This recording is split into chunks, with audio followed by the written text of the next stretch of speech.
What's up, friends? Stobbie149 here, and welcome to Battle Brothers, the Blazing Deserts DLC, finally! This is Season 24, this is the one that follows on straight after Damage Incorporated. This one now is the Black Legion, we're doing a Cultists run. Those of you who were following either on the VOD that was uploaded previously or on Twitch directly will realize that the first 3 episodes of this campaign have already technically been up in VOD form, but I decided to chop it up into 45-minute to 1 hour increments, which I've heard feedback from you guys and you say you prefer it that way. So the first 3 episodes were recorded a few days ago while I was still quite ill, therefore no face cam. But from episode 4 onwards, I'm getting follows even while I'm recording offline. Episode 4 onwards will be as normal with my ugly face in the corner. And you can expect 1 to 2 episodes every day of Battle Brothers Blazing DLC. Blazing Deserts DLC. We're doing a Cultists run, which I think is going to be super interesting. I really can't wait to see all the new weapons in action, especially with all the extra buffs we're going to get from Cultists. And the theme of this playthrough is fearsome. We're doing a fearsome build. We're going to be using a lot of flails, a lot of maces, weapons that kind of fit with the Cultists, and we want to test how effective the change to fearsome is going to be against some of these, bigger, scary organics like your lindworms and maybe your tree men, that type of thing. So, hope you enjoy it, and as I said, you can expect 1 to 2 episodes every day of Battle Brothers for the foreseeable future. Deserters, what are the new ones? Southern mercenaries could be interesting. Gladiators, everyone else is doing though. Start with 3 experienced gladiators with good equipment but very high daily wage. Each gladiator has a unique trait in combat. Never have more than 12 men in your roster, and if all your 3 starting men should die, companions.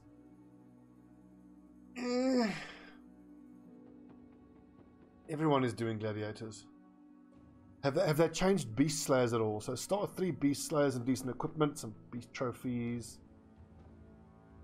See tracks from further away. Each beast has 50% chance to drop additional trophy. 50% worse prices.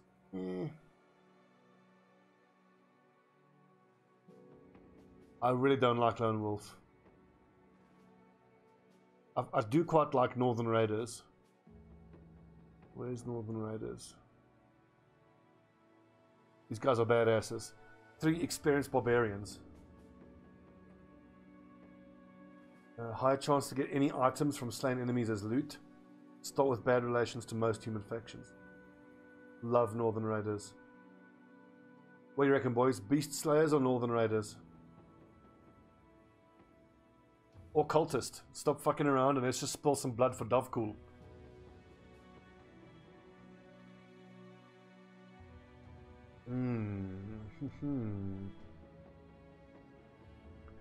Davkul!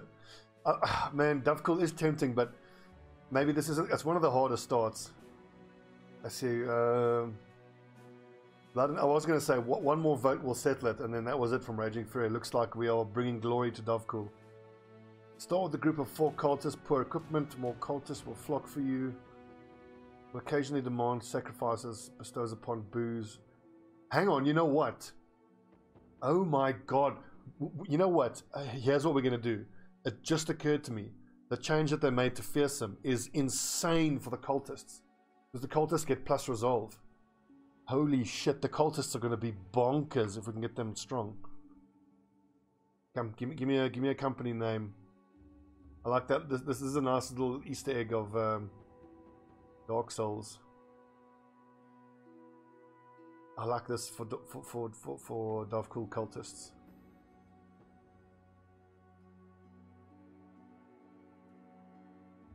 Someone give me a name of like a company. Where are my Warhammer nerds? Give me the name of a company that is known to have fallen into chaos.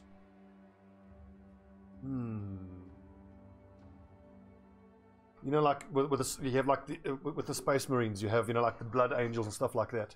There must be a name of a group who fell to chaos.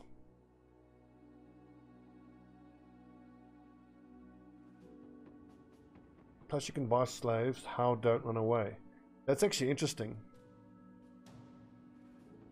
So. Hang on. So Zuckerman, are you saying then that when we make sacrifices, that if we had taken debted, Fallen Angels, hell yeah.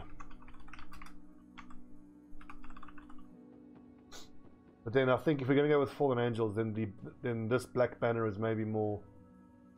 Or we could go for Fear Incorporated, seeing as though we're going to be going for Fearsome for everybody. Or Black Legion. Okay, Black Legion. Fuck, that's badass. Random start.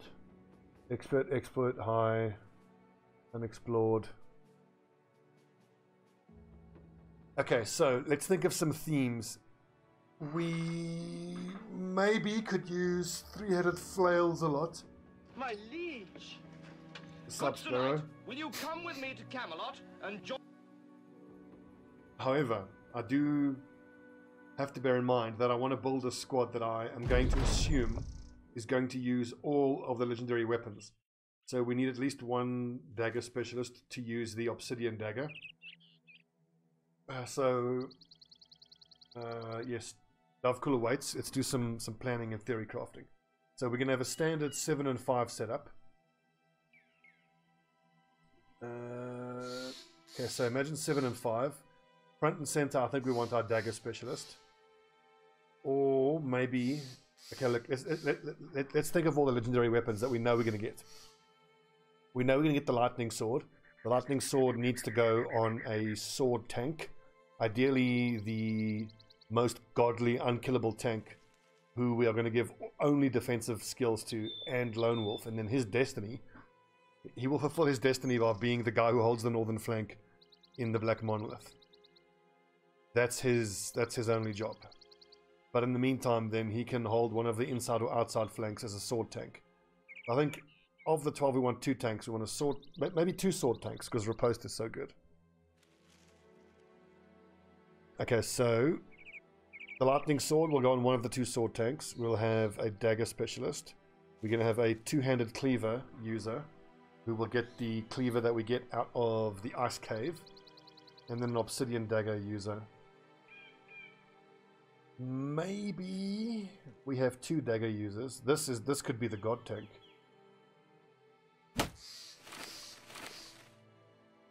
No, he's not gonna have the fatigue, I don't think. But he will get extra fatigue and hit points. Okay, so this is our... I'm gonna call him the monolith tank. He has to fulfill his destiny of one day, like 1,000 days into the campaign. He's gonna hold the northern flank at in the Black Monolith. This is our bannerman, dodgy, high resolve bannerman.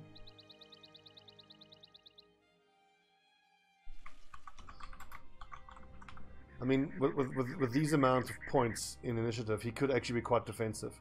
And bannermen tend to be pretty fatigue neutral, unless they are reaping. Alvarin, yes, absolutely, because actually going up against Black Monolith was a real eye-opener. I mean, here's our dagger specialist already. I mean, if you remember how strong Damage Incorporated was. Dagger lad. What was obvious was that you needed to have one guy go north and just keep, like, you know, 14 of these guys busy. This is our other tank, I think. This is just the other tank. Regular tank. Right, lads, strip down. Let's have a discussion about what we're all doing. I appreciate the tattoos. Okay, so this will be a sword tank.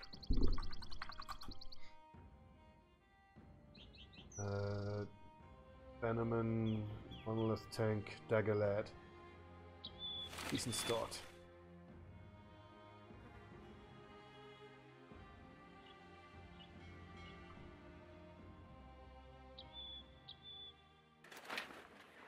It's a good one we're going to find out, but we will keep lads around knowing that they're going to get sacrificed. This lad comes with, he comes with a net, so shut up, hire him.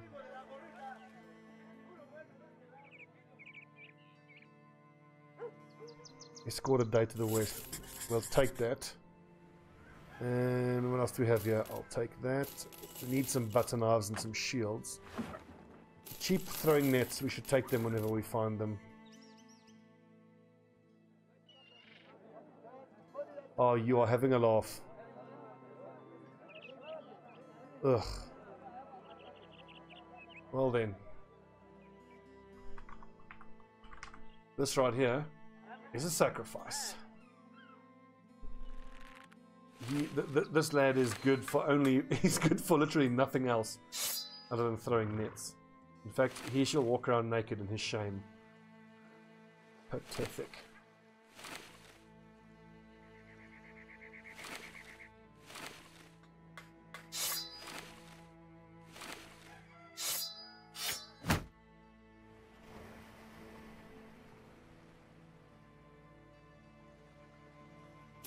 He will be laughing still in the end.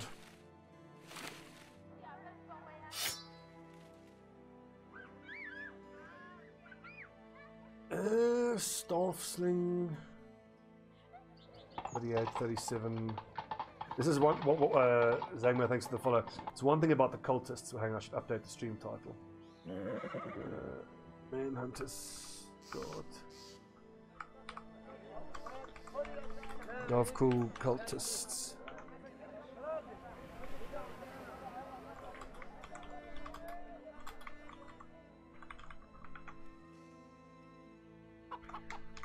So this is going to be a fearsome build.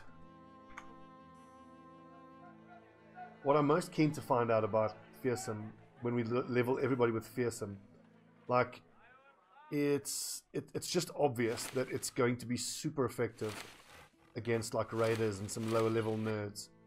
But what I'm really keen to see is what, if anything, it does against the higher level mobs.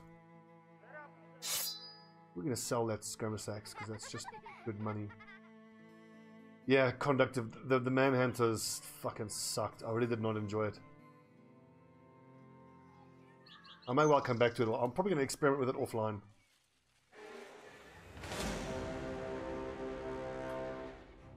Straight away, it strikes me that the manhunters, you need to know what you're doing. Okay, so I need to actually have these caravan hands do something.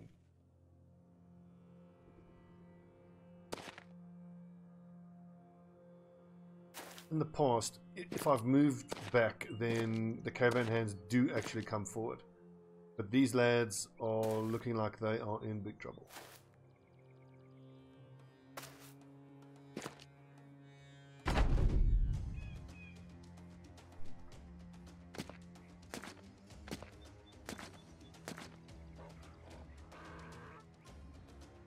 But you say human wave, but the thing is, it is so fucking expensive, and it's not in the slightest bit usable in the late game, viable. Everyone's just gonna die, and it's too expensive to replace. Oh my god, move forward, you.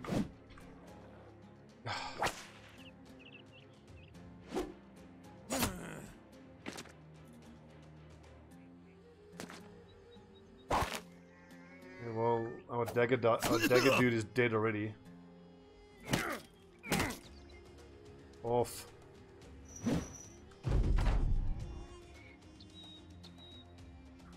Indeed, morale is going to be impossible to manage. And I mean, you'll never get them past level 1, so...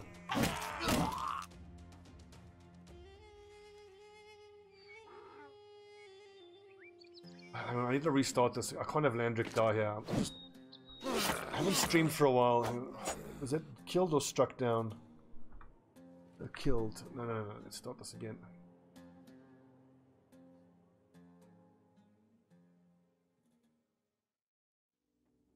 Look, Dowd, I have no doubt guys can make it work. There are dudes who clear out the black monolith on day 30. That's not me. I just don't think it's viable. By viable, I mean, you know, like sustainable in the long term. And also, what a shitty way to play. You have to keep on replacing brothers after every fight. They cost like 250 a brother.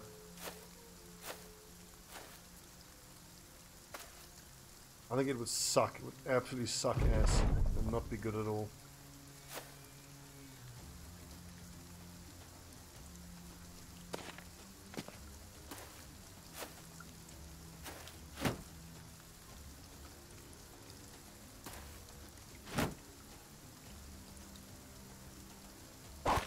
Well, might as well throw all these nets.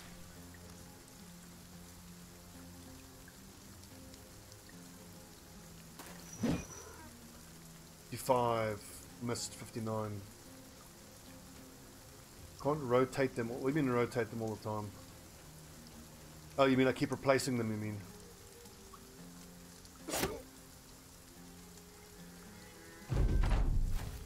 Yeah, but also, but the thing is, like, you know, one of the best parts of the game is getting to know particular brothers and, you know, the story between what the brothers are doing and that type of shit.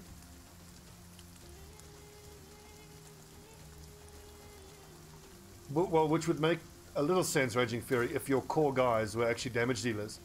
But in that tactic, your core guys have to be spending their AP whipping the slaves. So your damage has to come in large part from your slaves.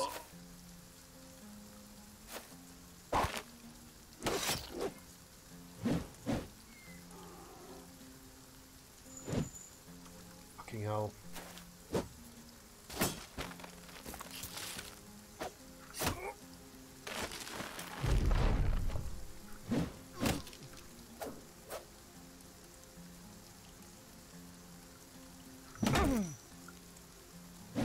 From the enslavement mechanic, I don't know. I mean, I think they're all hard capped at 7.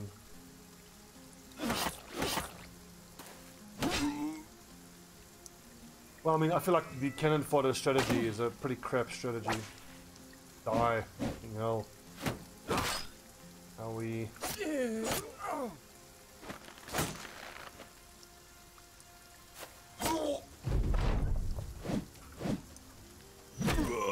Oh, shot. Finally. Why don't we build... It could be fun. Why don't we build like 7 frontline two-handed flail using hedge knight type dudes. It'll be super, super unreliable.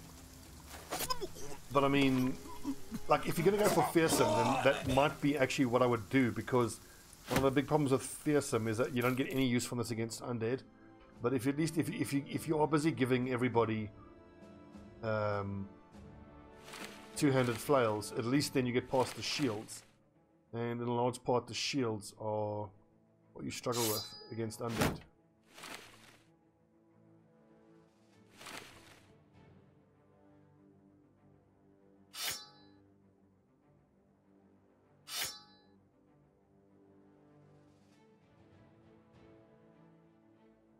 He's better off using the skirmish axe, but no, the two-handed... Wait, is it 25 minimum damage? That can't be right. Yeah, that's crap. You'll cleave people with your cleaving equipment.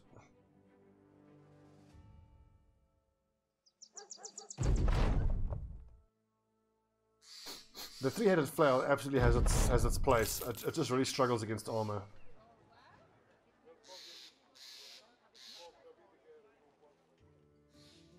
Right, we need spears and shields. Spears and shields. Every game is all about.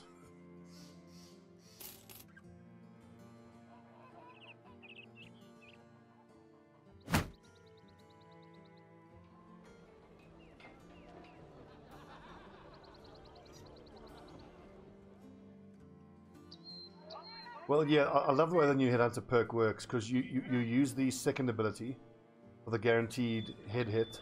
Then you use the normal attack for another guaranteed head hit.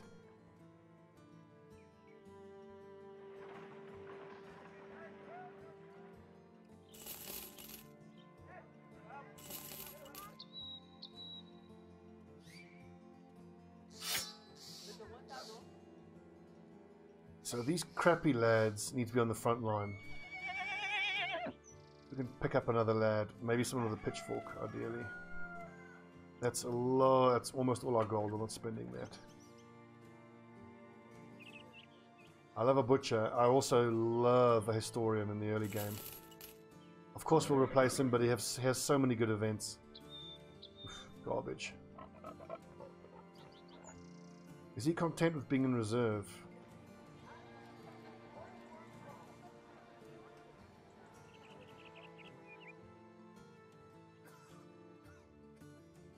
Just another pitchfork, please. No, nothing.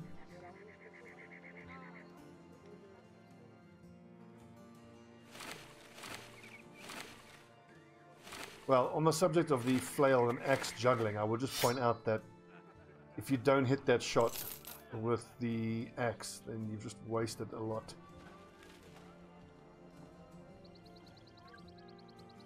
That's a pretty cool idea, though.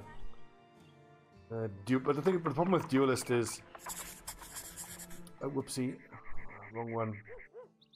The flail and the three-headed flail gives you the least from duelist. There's 25% armor pierce of the three-headed flail's damage divided by 3. That's 25% of like 5 to 10. So it's only 2 extra hit point damage per hit. It's really crap.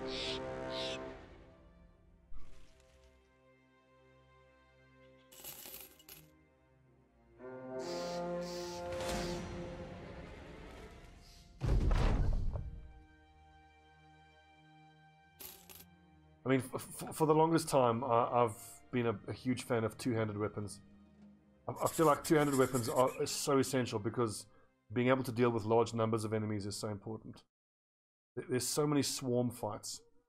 I think that having 4 greatsword users is like pretty much mandatory in every company. Just so that when you're getting zombie swarmed, you can hold your flanks.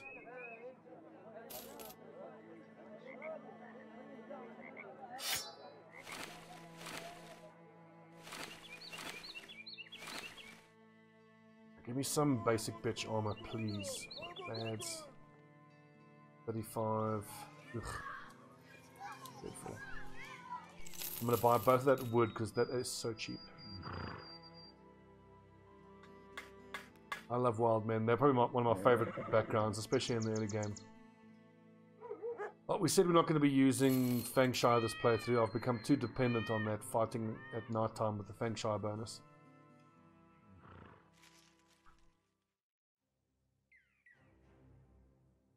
A few raiders. Oh, come on, man. Can't fight raiders yet. Oh well, whatever.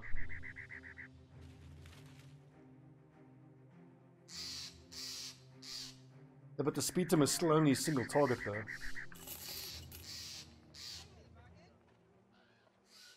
But you've just made me think though, talking about the Speedtum, not the Warfork. The fact that the Speedtum allows you to put down a spear wall makes me think that in those swarm fights, the Speedtum is of course super useful because with a spear wall you do half of your weapon's damage. So rather than doing half of 25 to 30 with a spear, you're doing half of 50 to 70 multiple times. And we have been thinking about how to build a garbage brother like this sacrifice guy. We have no intention of keeping him around for any time. He's here to get sacrificed. So the question then becomes how do you get the most out of him the shortest amount of time? I think it's fast adaptation, gifted. Like before now, I would say fast adaptation, gifted, shield expert, Axe mastery, because Axe mastery is there to break shields. But now with the Speedtum being around, it's that two-handed spear. Maybe the way to do it is gifted, fast adaptation, student gifted, fast adaptation, spear mastery. Because when they're holding a spear wall with a Speedtum, it would be so good. I'll give it a try this run through. 571 is a lot of gold, but hey, if it keeps someone valuable alive, worth. I would pick up rotation eventually, yes, absolutely. Oh wait, keeping my right now my monolith tank is the second most valuable guy that we have.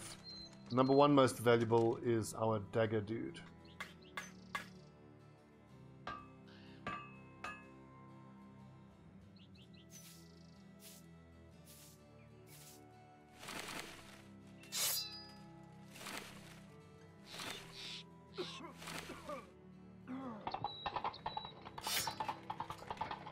Strike it in, follow. Yeah, we're getting there slowly but surely. I should probably pick up a Gambison and a fuller kitten. Okay, peace. Front line, we're almost there. Ugh, I need spears though, desperately. The L48 accuracy.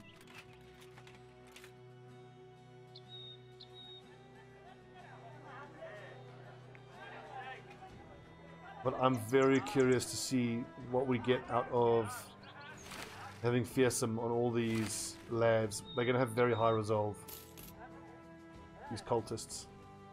And actually, if you're ever going to build a light armor group, it better be cultists, because they get plus hit points as well.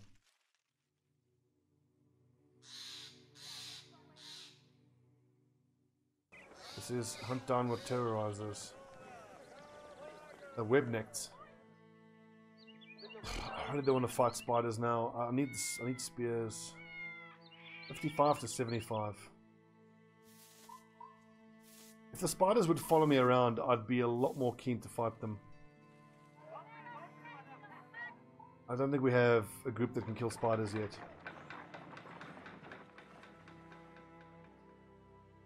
It doesn't pay great either. I hate spiders. Spiders are early game, squad killers. They really are.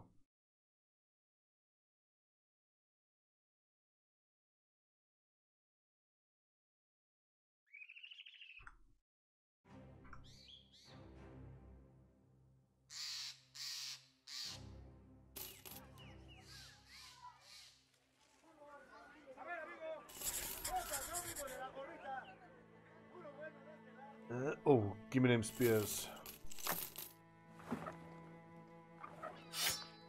Like, I know these spears are in bad condition or whatever, but I mean, with these level 1 boys, you just have to give them spears. If you want any chance of being able to hit anything, it has to be a spear.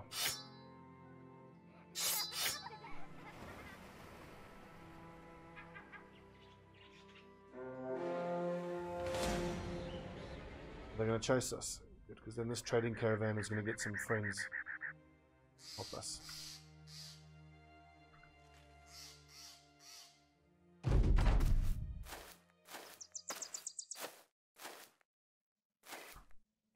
No, you fool!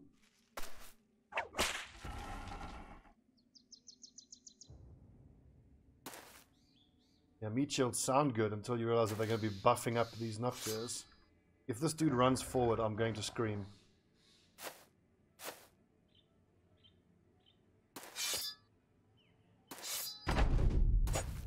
Oh, nailed it. Well done, Ivor. Well done.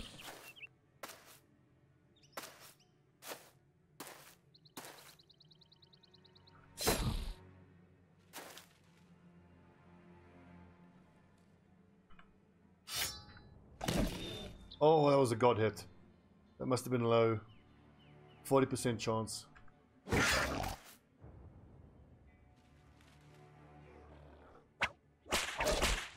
So these lads are all unnamed.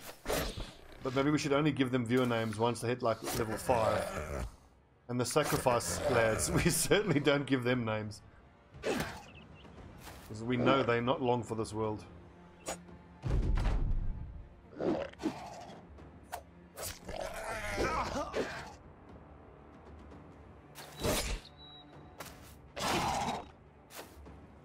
Thank you, brave caravan hands. Shall not forget your sacrifice.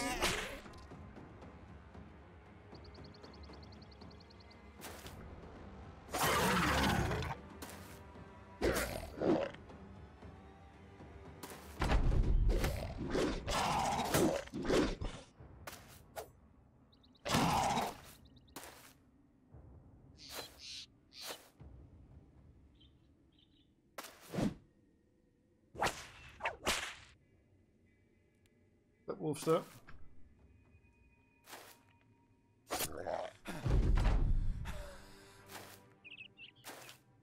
Wolfster, we tried the indebted background. It was ass. Really didn't like it. Oh, that sound, that was grim.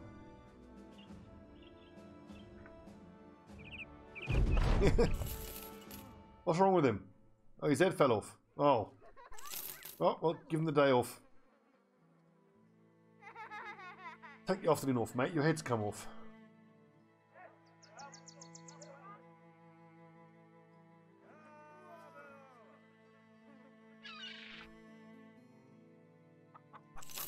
Let's stock up on nets and bandages. Hello, hello. All right, lads.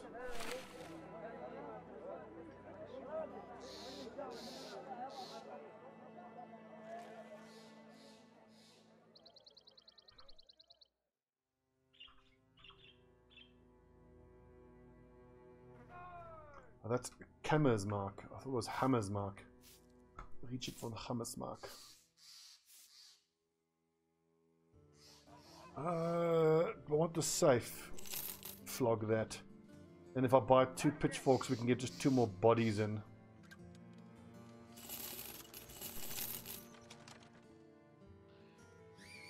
We need sacrifice. We need guys with bright futures ahead of them. I think I did this morning, Raging Fairy. Hang on, let's take a look at the YouTube channel. Or did, because I've recorded up to episode 8. I did another one this morning. Long War of the Chosen, episode 5. Went up yesterday. So 6 will go up probably tomorrow with this VOD. I'm absolutely loving the Long War of the Chosen campaign. So Hildebert and Engelbert. Clumsy. God, that's unfortunate. Okay, so these are just nerds. Placeable nerds.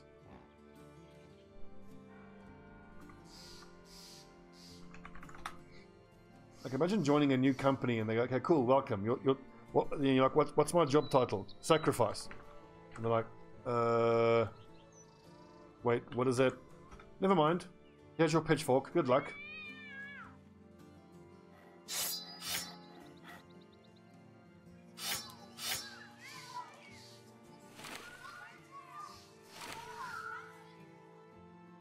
We do need names, but let's only start assigning names to, well, first of all, to the cultists. There we go, give me a name. Who's got the first one? It's in blue, Mizuma. Long-time follower. And sub. Are you a sub, Mizuma? He's a moderator. Long time. How about this sword tank?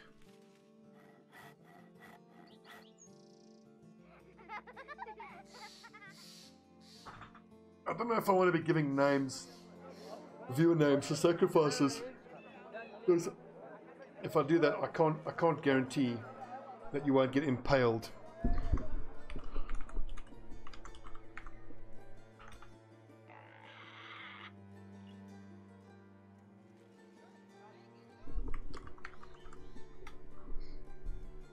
There was one other cultist, Stobbie. I'm gonna get in. This is streamer's privilege. I'm gonna be wielding that obsidian dagger with great alacrity. So how about we'll leave them as basic bitch names until they convert. If they convert, then they can take a viewer name. Viewer name for the Dark God. Cool. I love these missions. Find abandoned hut. What else? Drive off brigands. Deliver. Let's drive off brigands and then take the delivery mission.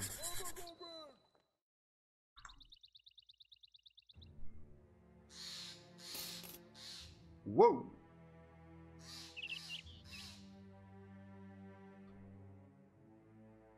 Great crater in the ground made by a rock that fell from the sky. Mausoleum was built around it long ago, and to this day people from all corners of the world set out pilgrimage here. A cataclysm, as the world knows it, comes from the earth itself. Okay, guys, I'm not going to read all this because I'm still a bit sick. I don't want to waste my voice, but I want to give this a quick read.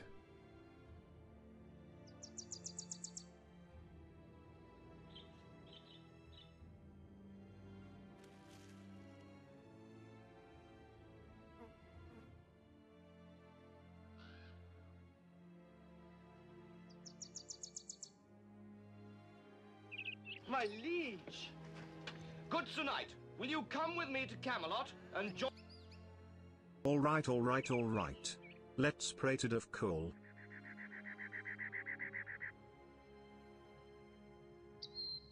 Interesting. So yeah, that's going to be the Holy War site.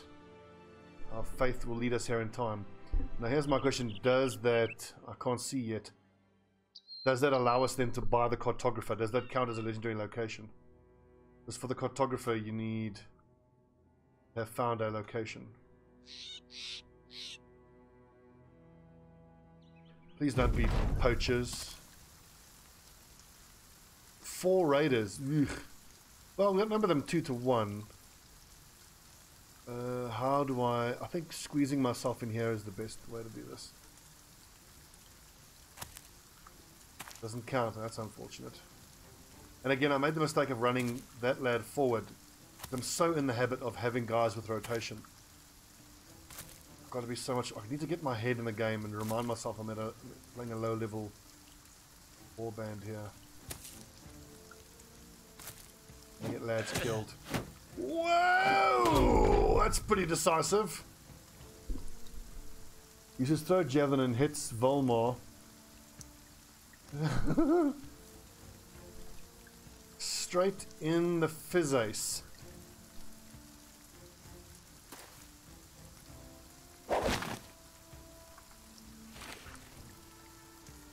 Right, I'll do you for that. You'll what? Come here. What are you gonna do? Bleed on me? Oh, fucking hell, that is so scary. Oh, good lord! The lads are falling. Oh, Christ. Christ.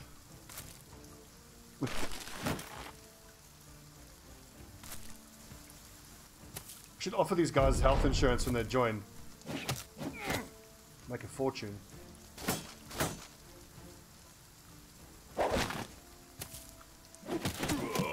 I'm so glad he's confident. You give him that buff to his stats. There we go. Come on.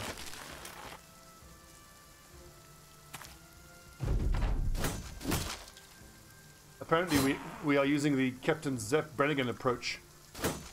I happen to know that these raiders have a preset kill threshold. Ingeniously, I'm going to send wave after wave of my own men at them. They'll eventually reach their kill threshold and shut themselves down.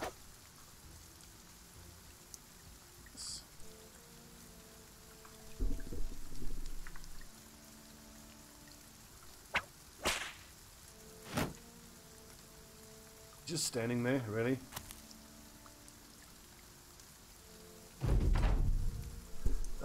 Nets.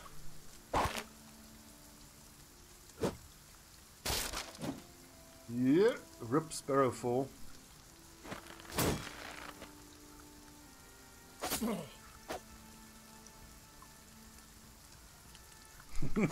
He's just standing there menacingly. You guys are gonna get me laughing again. I mean, on my Long War of the Chosen playthrough, I've got a Zap Brannigan voice pack on one of the lads, and I commented that I wonder when I'm like 200 episodes in, am I still going to be giggling at the Zap Brannigan voice lines? I think I probably am going to be.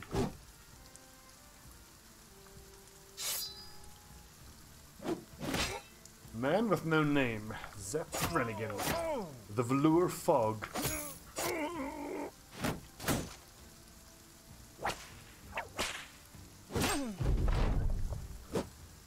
If I've mated with a woman, inform the men.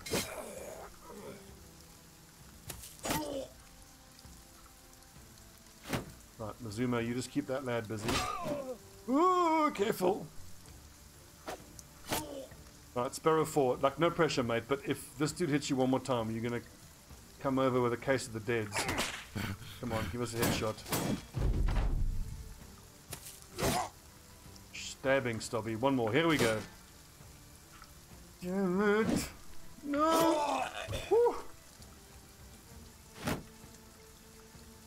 I really need to download Future Armor again. Sorry, did I say download? I mean pay for it on a totally legal streaming service.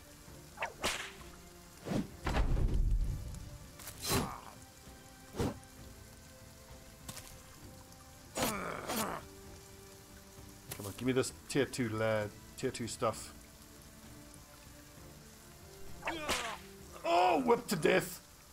Well, Hildebert and Volmar, Davkul couldn't wait to get you. Slit their throats, Davkul. Shall appreciate this blood.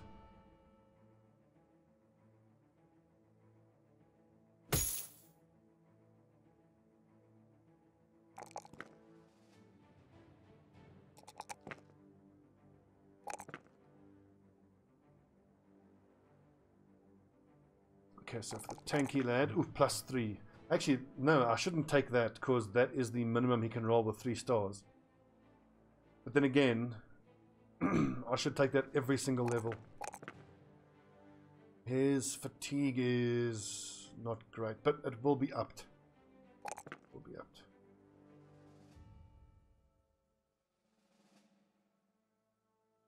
So for his melee skill, I think we will take, with no stars in melee skill and melee defense. As a bannerman, you do need melee defense and melee skill. Luckily, I can skimp on hit points and fatigue because he's going to get those buffed by virtue of being a cultist.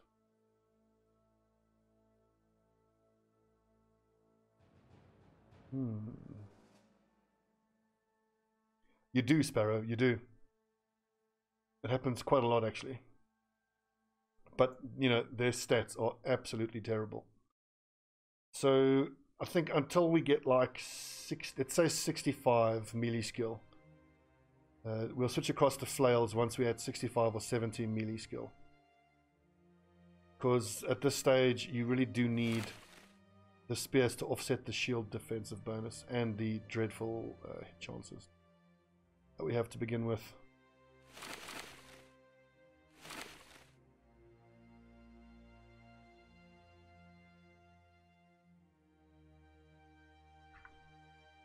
I mean, that Morningstar is worth 250 if we sell it fully repaired in the right place, and same with the flail.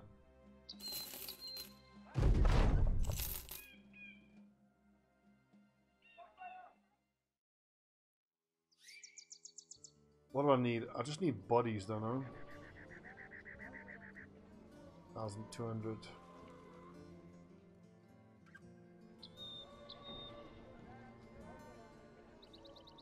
And gamblers are pretty dreadful. Millers get extra fatigue, why not? And minstrels do help quite a lot with resolve. Oh, really, dude?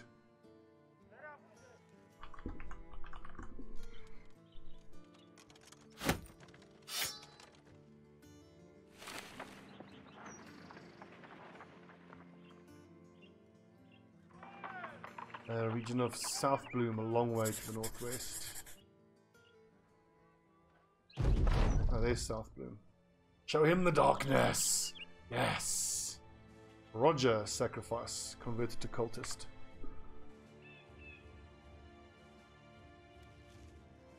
But the thing is that I should actually name them. Well, now that he's a cultist.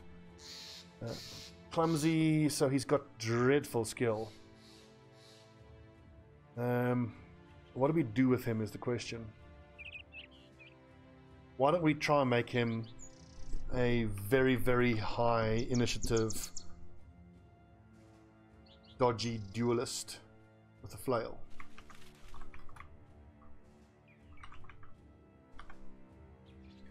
We could make him a shield tank, but I don't expect him to survive all. I just want to experiment with duelist and a one-handed flail. So let's assume we get ourselves a named flail that's like 30 to 60.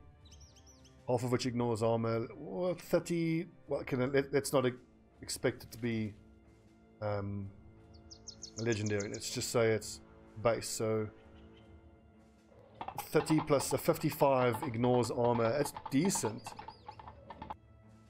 Legate, thank you. Well, the thing is, this duelist, he'll get his defense from initiative and from dodge and relentless. And remember, he's a cultist, so he'll get plus hit points and fatigue from being a cultist. So pretty much every single level up, we can give him initiative, melee skill. No, wait, he will get hit points, resolve, and fatigue from being a cultist. Every single level up can be initiative, melee defense, and melee skill.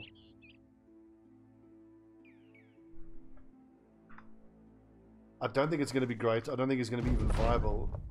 I just want to feel what it feels like going for that sort of build with a flail duelist. I know that the very best duelists are one-handed mace and cleaver duelists.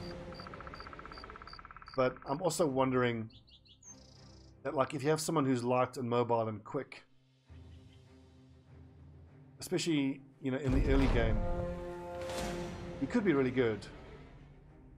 That, I think we can actually clear that out and get that. Oh yeah, axes are amazing for duelists, especially if you give them headhunter. But I mean, just because we're cultists, and he doesn't have the melee skill to be an axe duelist. At least with a flail, it'll offset any shield defense. We shouldn't need to. We should be able to kill these zombies. We'll just bottleneck them here and chop them up.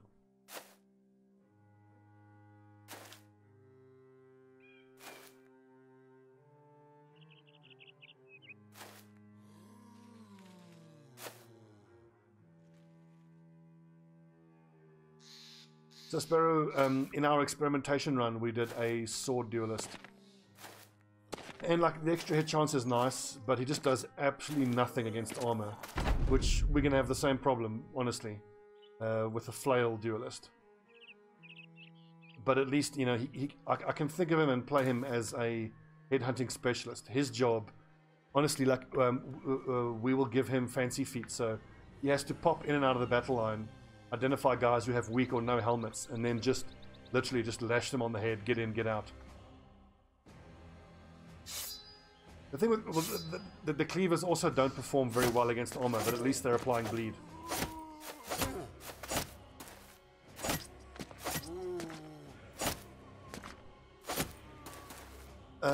We can try equipment farm them, but until my guys hit level 3 and they get gifted, you just don't have the stats.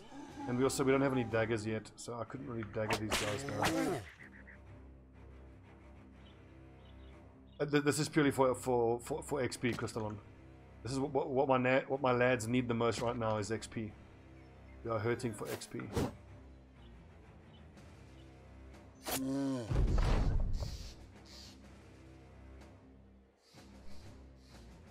Also, I've got to reiterate the fact that you need to, well, you don't need to, but it might be useful to have 2 sets of, you know, how to build guys going in your head. Are you building a guy who's let me just start again. So, Battle Brothers is a totally different game, pre and post, like the day 250 mark.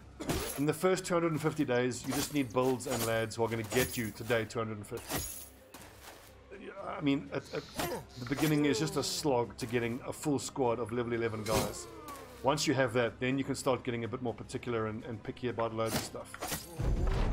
But like, and I found this in my peasant playthrough especially. Even if you get nothing but guys who take fast adaptation, gifted, shield specialization, you know, sword specialization, whatever. You just need lads to survive. Because then you can do missions, you can grind money, and then you can look for, you know, proper badasses. And this flail specialist guy, duelist, I'm expecting him to suck. But I'm expecting nice value out of him in those first 250 days when we are mostly brigand farming. Absolutely, Krislan, absolutely. There was a lad in the Discord earlier complaining about struggling and not knowing what to do with what brothers. I think he was putting too much importance on what to do with what brothers early on. When it, like, you just need to be able to identify whether a particular brother has long-term potential or not. If he does have long-term potential, then you got to be quite particular. If not, it doesn't matter. Just give him fast adaptation, gifted, shield specialization, and, you know, a weapon spec, and then just have him do something.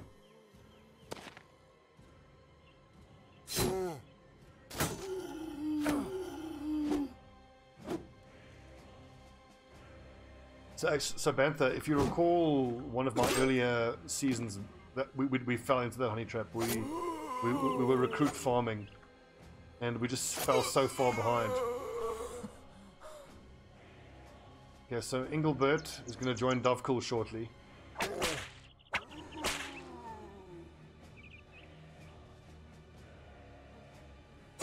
Exactly. Yeah, I agree. And then when you find a guy's potential and keep him safe, let your nerds sit on the front line. You know, they take all the risks. They get exposed to all the dangers.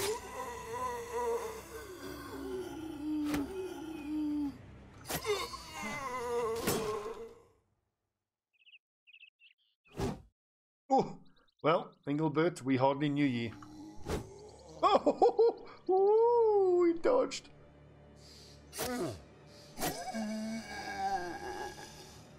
So Mazuma is going to be he's going to be, you know, the monolith tank. It's his destiny. I'm going to keep him alive.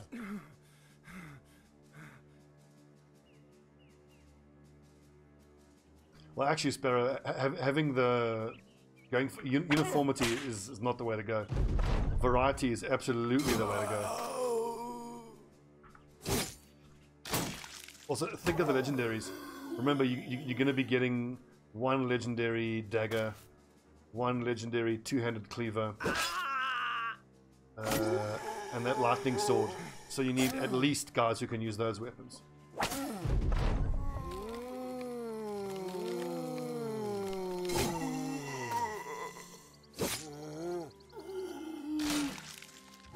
Going for gimmicky builds where everyone has the same weapon is just something that I find amusing. And I mean, I say we're doing that now with these Davkul guys. We're not going to use only flails and maces. You know, there is going to be one guy using the Ice Cave two-handed cleaver and one guy using the obsidian dagger. And Mazuma is going to use the lightning sword someday.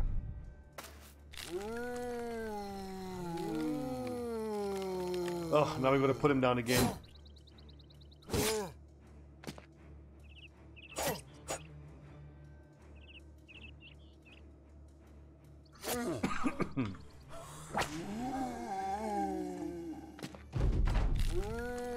Well, Mazuma, your guy has the benefit of plot armor and save scumming. Are we?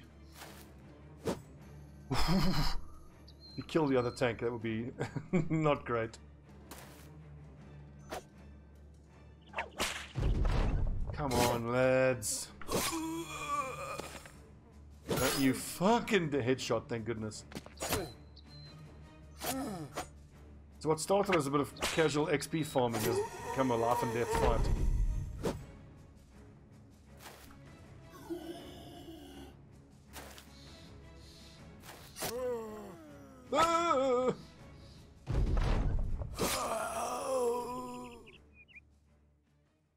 It is conductive, it is.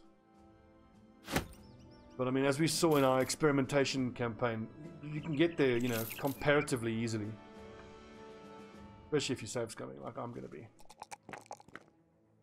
I think I'm gonna fatigue.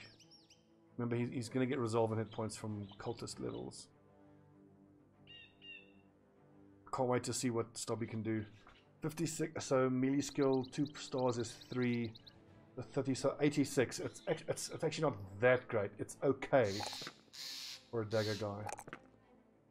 This hurts though, having to go +1 on melee defense.